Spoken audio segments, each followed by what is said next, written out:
Hi viewers, welcome to Mega 9 TV Box Office. నేను మీ Janani. Megastar Chiranjeevi successful director Anil Ravipudi combination లో movie త్వరలో sets పైకి రానుంది. ఎప్పటినుంచో మెగాస్టార్ తో సినిమా చేయాలనేది అనిల్ రావిపూడి డ్రీమ్. ఇప్పుడు అది నిజమవుతోంది. ప్రీ ప్రొడక్షన్ వర్క్ జరుపుకుంటున్న ఈ క్రేజీ మూవీ త్వరలో సెట్స్ పైకి వచ్చేందుకు రెడీ అవుతోంది. అయితే ఈ సినిమాలో చిరు క్యారెక్టర్ కి శంకర్ వరప్రసాద్ అని లీక్ చేశారు డైరెక్టర్ అనిల్ రావిపూడి. ఇది బయటకు వచ్చినప్పటి నుంచి చిరు క్యారెక్టర్ కి అసలు పేరు పెట్టడం వెనుకున్న అసలు కారణం ఇదే అంటూ సోషల్ మీడియాలో వైరల్ అవుతుంది. ఇంతకీ నేమ్ వెనుకున్న సీక్రెట్ ఏంటి?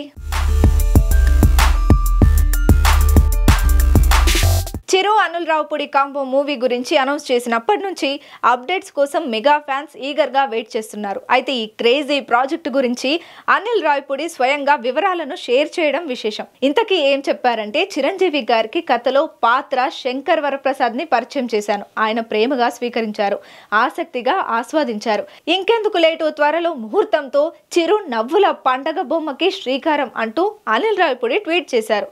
దీంతో చిరు అనిల్ ప్రాజెక్టు పేరుతో సోషల్ మీడియాలో వైరల్ అవుతోంది. ఇక అసలు విషయానికి వస్తే, చిరంజీవి అసలు పేరు శివశంకర వరప్రసాద్. ఇంద్రా సినిమాలో చిరంజీవి క్యారెక్టర్ పేరు శంకర్ నారాయణ. ఆ సినిమా ఎంత పెద్ద హిట్ అయిందో తెలిసిందే.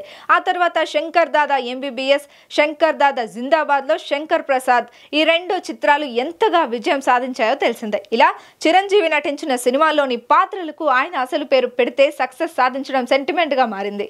ఆ సెంటిమెంట్ ప్రకారమే అనిల్ రావిపూడి శంకర వరప్రసాద్ అనే పేరు పెట్టారని తెలుస్తోంది. ఈ క్రేజీ మూవీని ఉగాదికి భారీగా ప్రారంభించేందుకు ప్లాన్ చేస్తున్నారు. మరి ఈ మూవీతో చిరు అనిల్ ఎలాంటి రికార్డులు సెట్ చేస్తారో చూడాలి.